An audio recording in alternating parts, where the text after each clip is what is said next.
금과 보석에 특별한 것이 있잖아요. 반짝인다는 것.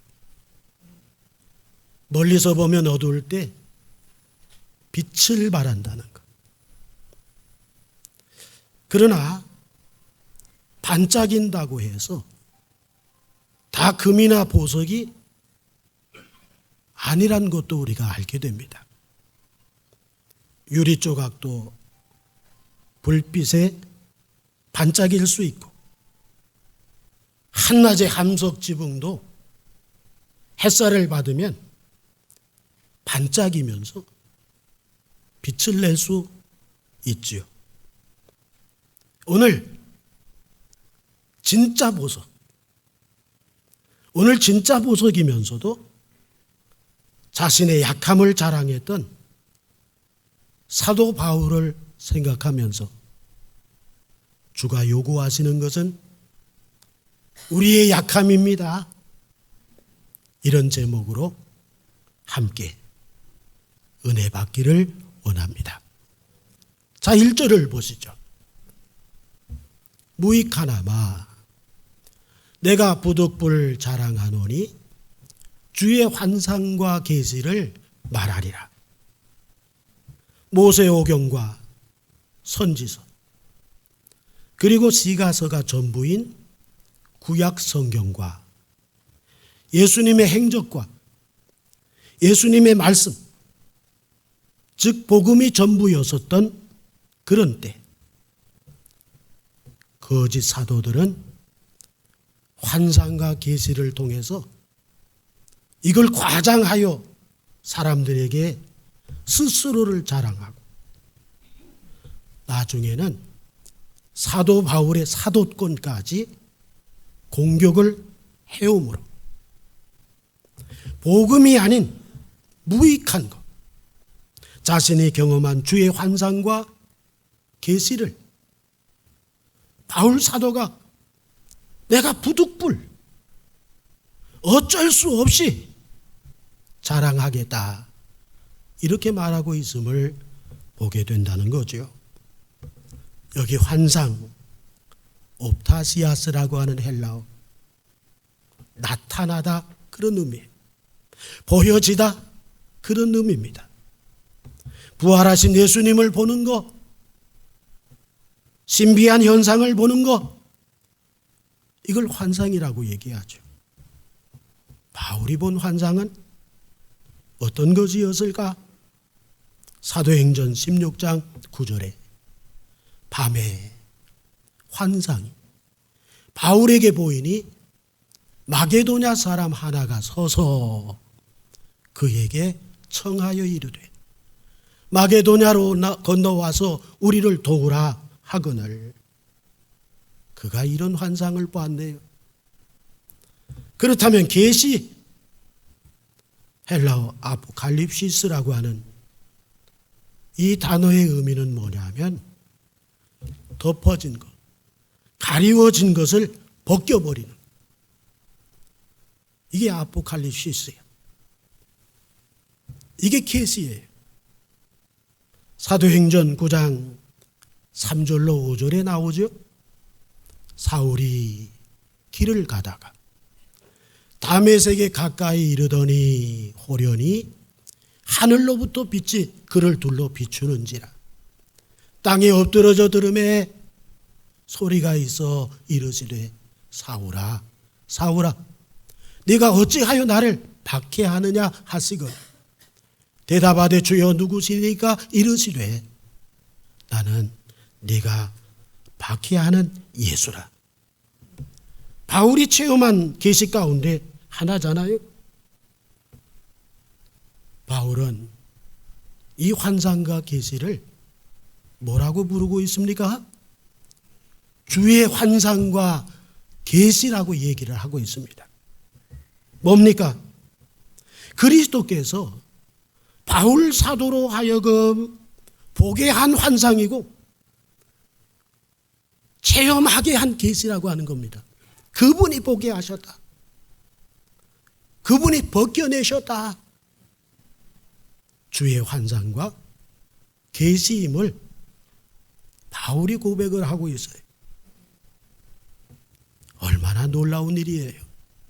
그럼에도 불구하고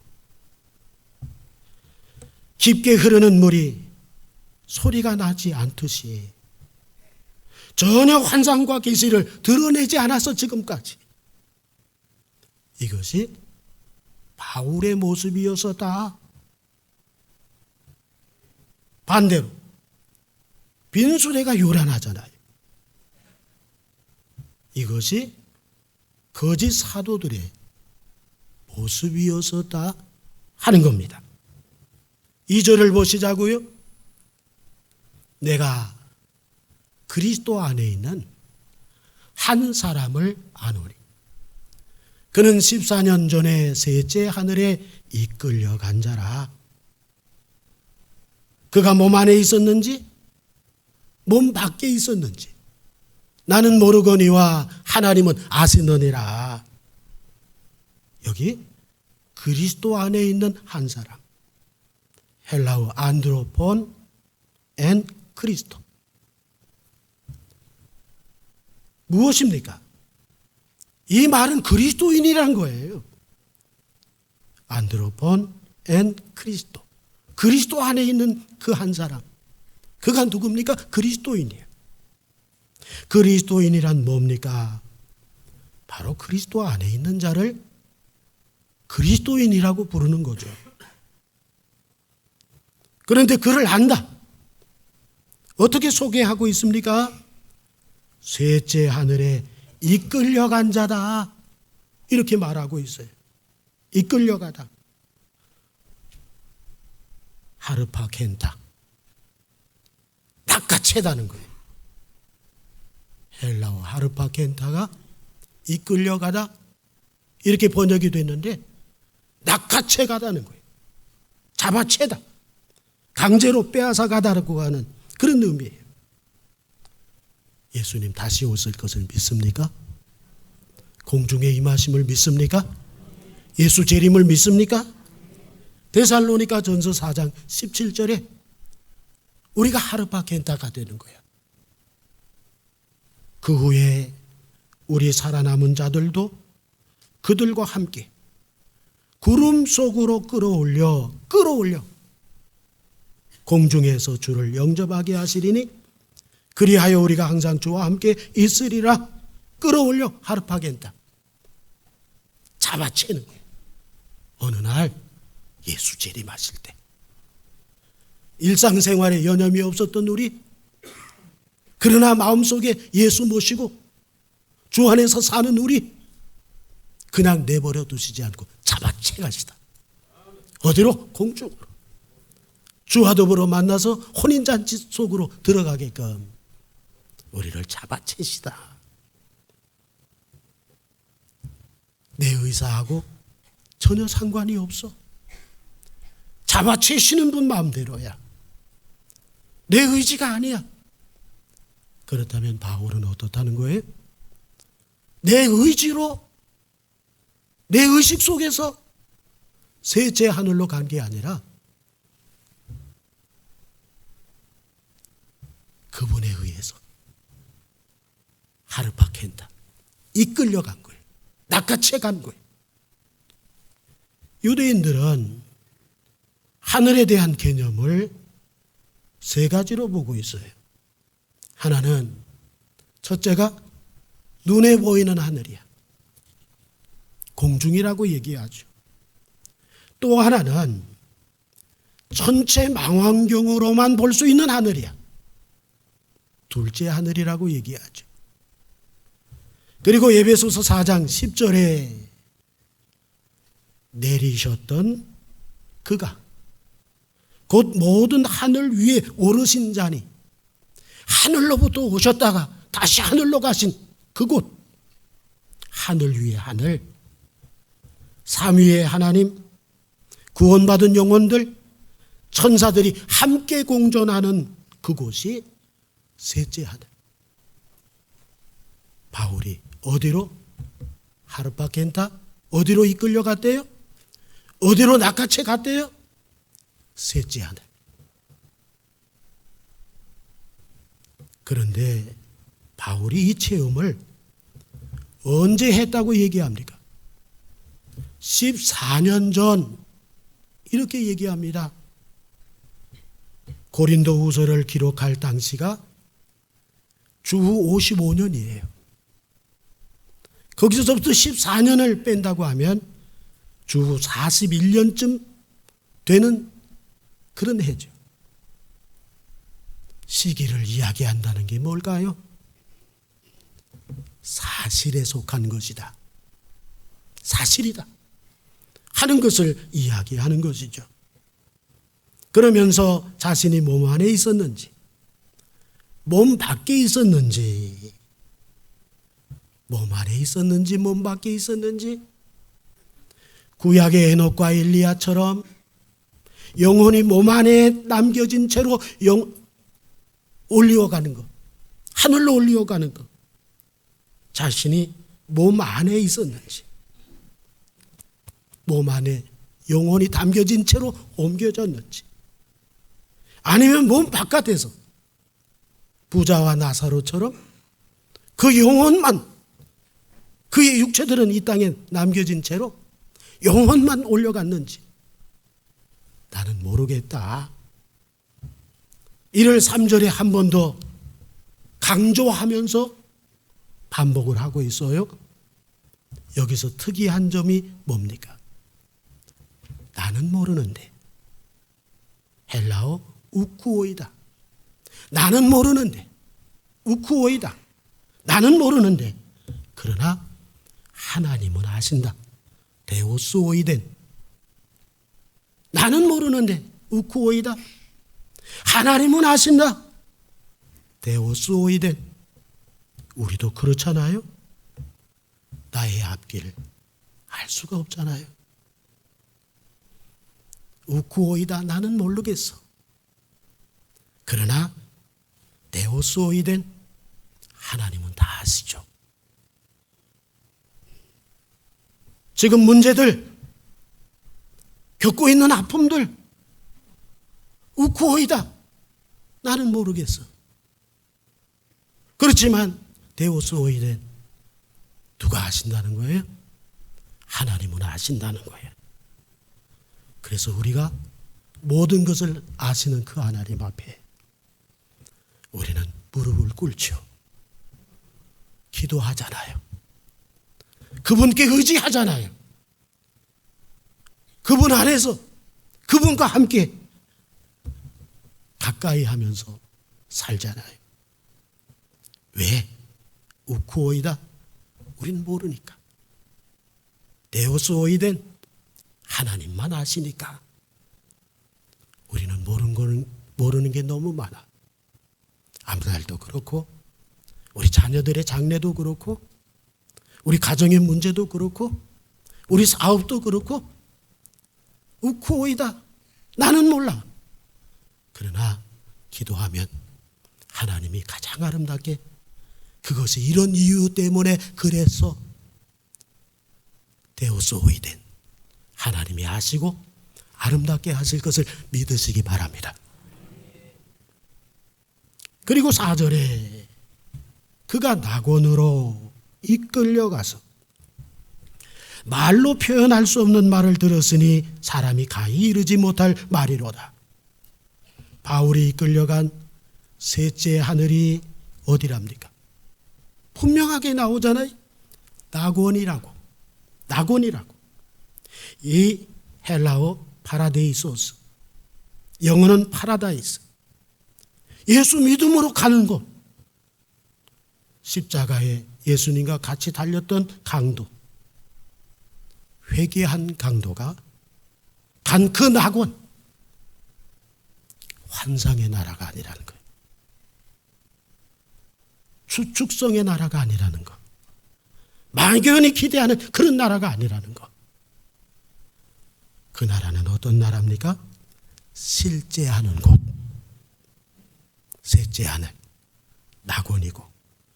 우리가 모두 인생을 마치고 이제 한 곳으로 가게 된 바로 그곳.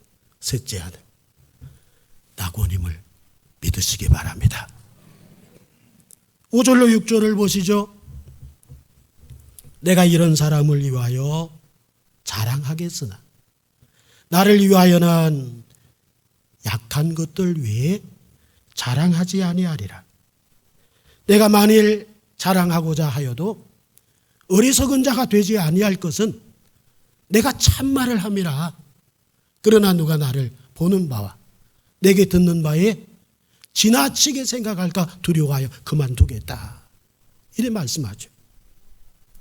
고린도후서 1장 30절에 내가 부득불 자랑할진대 내가 약한 것을 자랑하리라.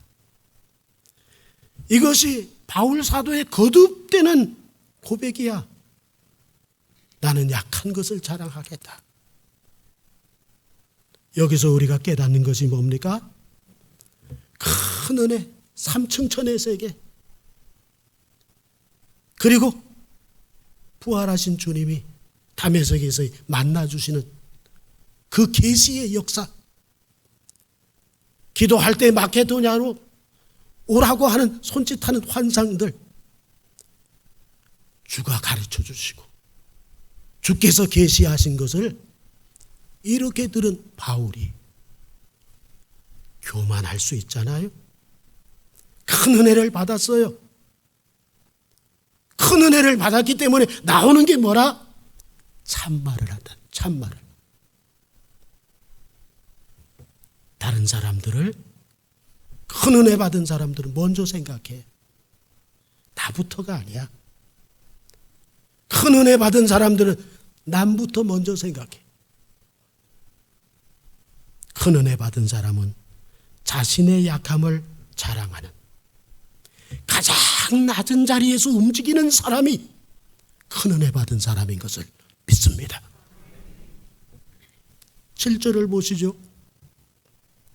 여러 계시를 받은 것이 지극히 크므로 너무 자만하지 않게 하시려고 내 육체의 가시 곧 사단의 사자를 주셨으니 이는 나를 쳐서 너무 자만하지 않게 하려 하심이라.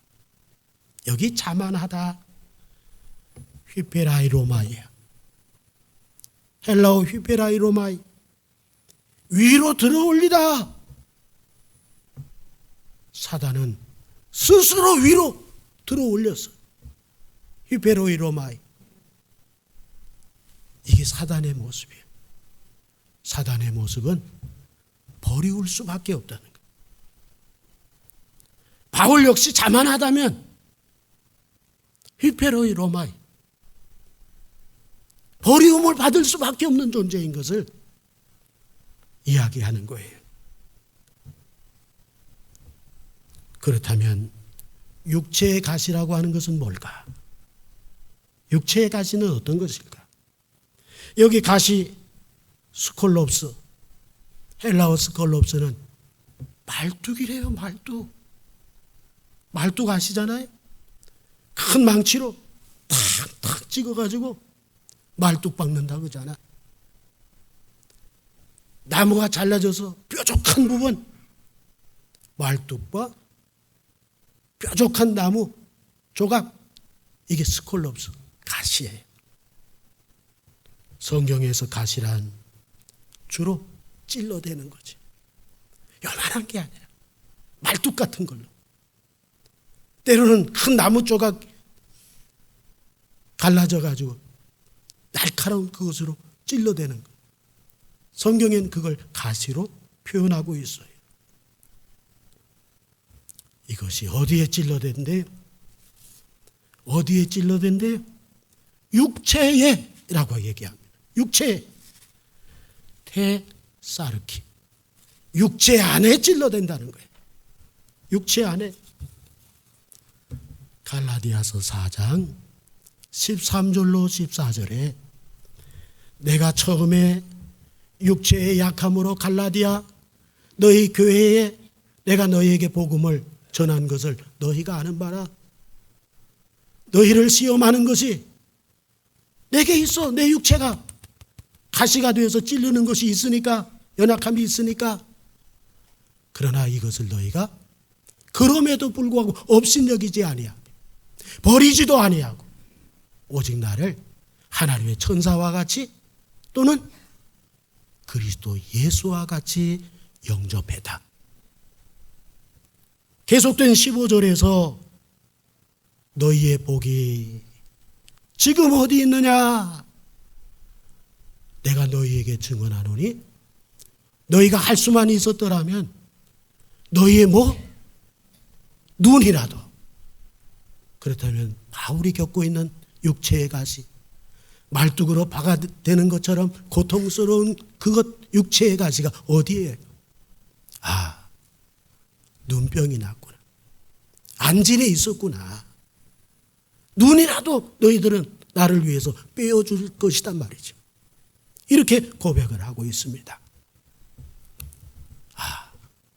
육체의 가시가 뭔지를 알겠어요?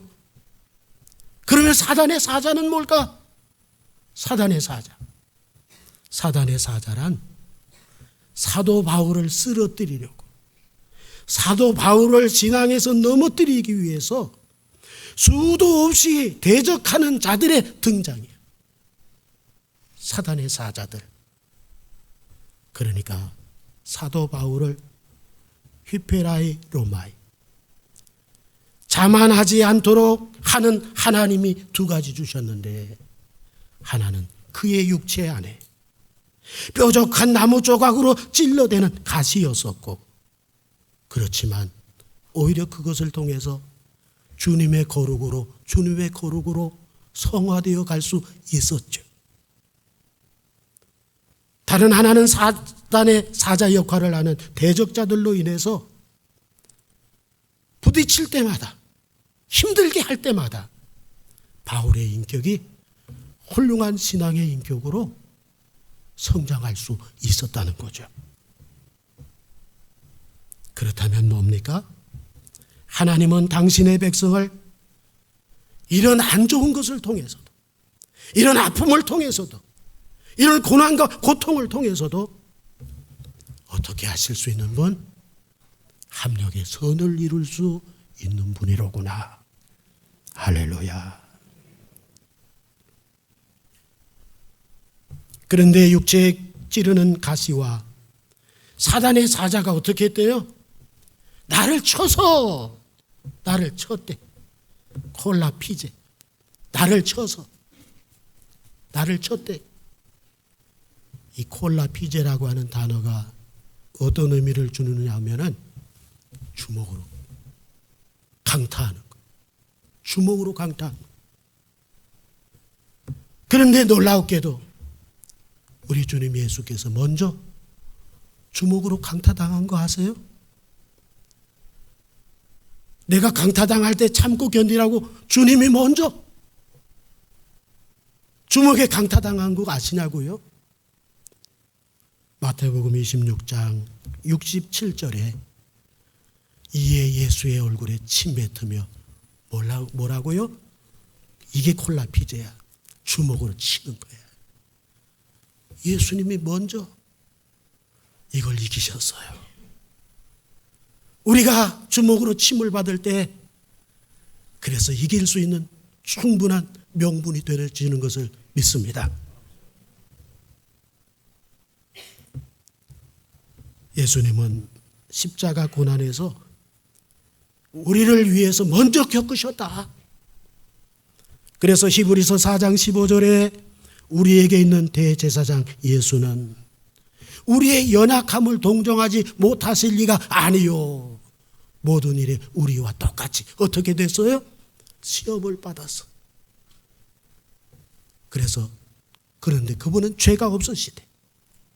그러므로 16절에 뭘 얘기합니까? 16절에 그러므로 우리는 긍휼하심을 받고 때를 따라 돕는 은혜를 얻기 위하여 먼저 겪으신 그분께 나가는 것. 그분이 이겼던 것처럼 우리 또한 이길 수 있으니까. 그분이 감당한 것처럼 우리 또한 감당할 수 있으니까. 우리는 은혜의 보좌 앞에 오늘도 담대히 나와서 하나님께 영광을 돌리는 것입니다. 쳐서 콜라 피제. 이것이 현재형 단어라는데 너무 놀라워요. 주먹으로 한 대 치면 얼마나 아파요. 근데 콜라 피제가 현재형이래. 한 번 맞고 끝이는 것이 아니라 계속 얻어 터지는 거야. 가시로 찔러대고 대적자들이 물리적인 방법들을 동원하고 바울을 넘어뜨리기 위해서 이게 한 번만 친 게 아니라 계속 주먹으로 강타.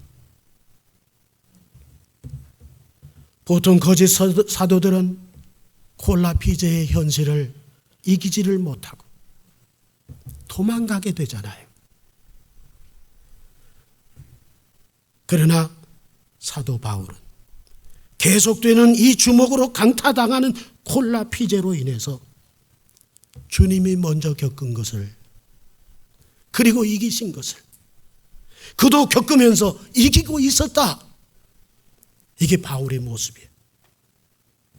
그래서 그의 고백은 놀랍게도 하나님의 은혜다. 이렇게 고백하잖아요. 하나님께서 당신의 종을 겸손한 사도로 만들기 위해서 지금도 우리 앞에 사랑의 장애물을 놓고 계시는 것을 믿으시기 바랍니다. 장애물이 있습니까? 따가운 눈초리로 바라보지 마세요. 사랑의 눈초리로 바라보세요. 사랑의 장애물을 두셨구나. 이걸 통해서 나로 하여금 신앙으로 굳게 세우고 하나님 앞에 살게 하시고 주신 사명을 감당하게 하시려고 이런 사랑의 장애물을 주셨구나. 그렇게 고백할 수 있기를 주의 이름으로 축원합니다. 용기 잃지 마세요. 왜 나에게는 이런 일들이 계속 이루어질까? 용기 잃지 마세요. 바울은 계속 콜라 피제, 계속 주먹으로 강타당했어. 8절입니다. 이것이 내게서 떠나가게 하기 위하여 내가 3번 주께 간구하였더니, 주먹으로 계속 쳐대는 콜라 피제의 현실 앞에서 바울이 기도하게 됐대요. 몇 번? 3번. 십자가 지시기 전에 겟세마네 동산에서 이 고난의 잔이 내게서 지나갈 수 있기를 몇 번 기도하셨어요? 3번. 주님 예수 무엇을 아뢰습니까? 그때 내 뜻대로 마옵시고 아버지의 뜻대로 해주세요. 그렇다면 예수님께로부터 받은 바울의 응답은 무엇이었습니까? 9절에 나에게 이르시기를 내 은혜가 내게 족하도다. 이는 내 능력이 약한 데서 온전하여짐이라 하신지라. 그러므로 도리어 크게 기뻐함으로 나의 여러 약한 것들에 대하여 자랑하리니 이는 그리스도의 능력이 내게 머물게 하려 함이라. 기도의 응답이 바울이 원하는 대로였습니까? 아니야. 예수님 뜻대로였어요. 여기 이르시기를 에이레켄 헬라어 완료된 이름이야.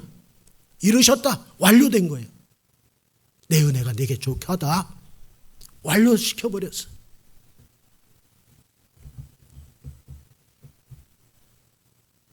내 은혜가 내게 족하다. 헬라어 카리스무. 무가 나의 카리스는 은혜. 카리스무 소위 내게 아르케이 족하다. 카리스무 소위 아르케이 내 은혜가 내게 족하다. 이렇게 응답이 왔어요. 우리 하나님, 내가 원하는 기도 응답이 아니라 하여도 내게 하나님의 큰 지혜와 보다 더 나은 방식으로 당신의 백성을 더 낫게 이끄시고 돌보아 가시는 것을 우리 오늘 이 시간 믿는 자가 되기를 다시 한번 주의 이름으로 축원합니다. 그렇다면 내 은혜, 예수께서 말씀하시는 내 은혜, 헬라어 카리스무 어떤 의미일까? 바울을 향한 하나님의 사랑이 어떻게 나타났어요? 예수를 핍박하던 자를 예수를 위해 사는 자로, 카리스무, 예수님의 은혜가 그에게 그렇게 나타났어. 세상 자랑할 것이 많은 바울을 주 예수만 사랑하는 사람으로, 주 예수만 자랑하는 사람으로 자신의 자랑, 먼지같이 다 던져버렸어요. 카리스무, 주님의 은혜가 오니까 이렇게 되는 거예요. 이렇게 달라지는 거예요. 더 나아가서 고린도후서 6장 1절에 놀랍잖아요. 뭐라고 얘기하십니까? 우리가 하나님과 함께 어떻게 하는 자? 사도 바울에게 이러한 말씀을 하시는 거야. 하나님과 함께 일하는 자야. 세상에 이런 은혜가 어디 있을까요?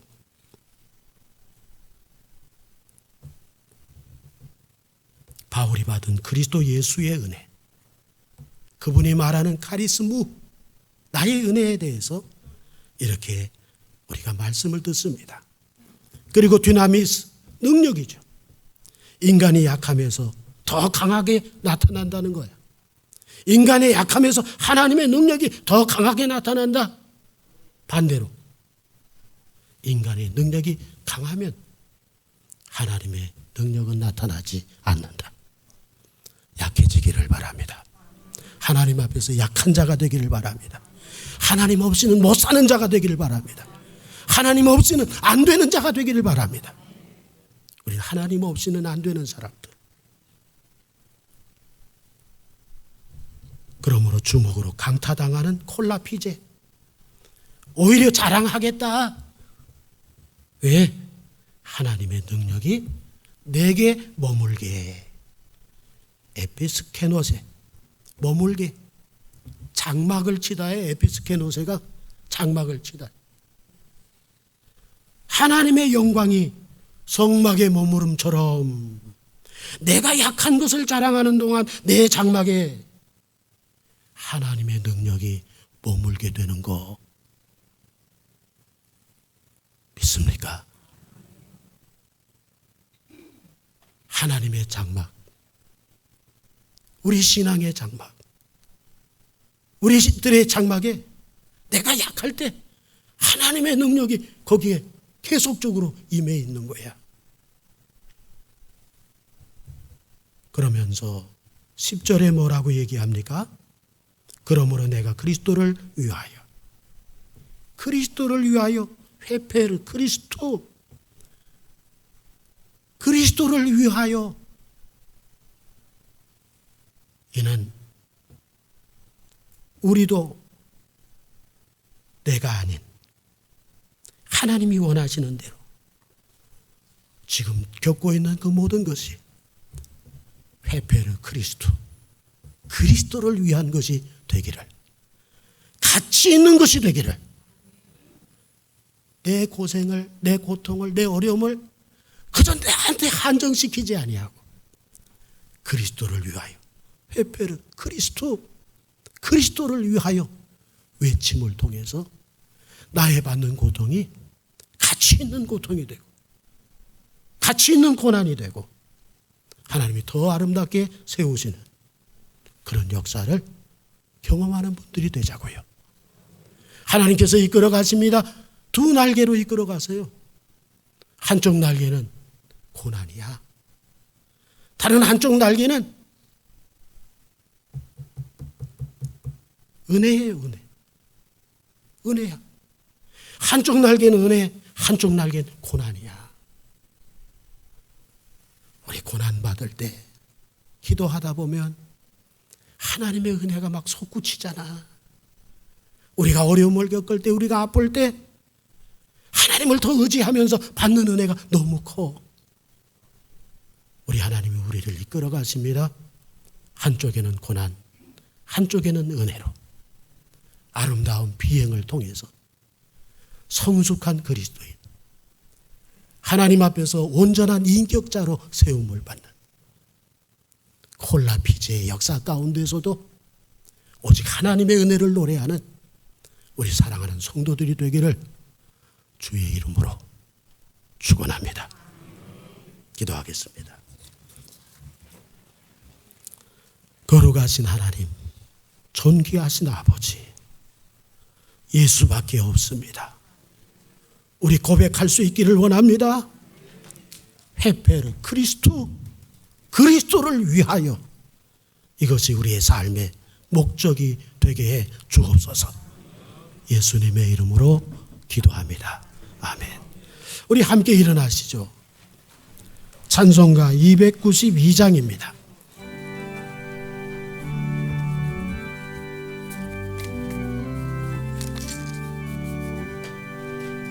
주 없이 살 수 없는 죄인의 구주여, 그 귀한 몸의 피로 날 구속하소서.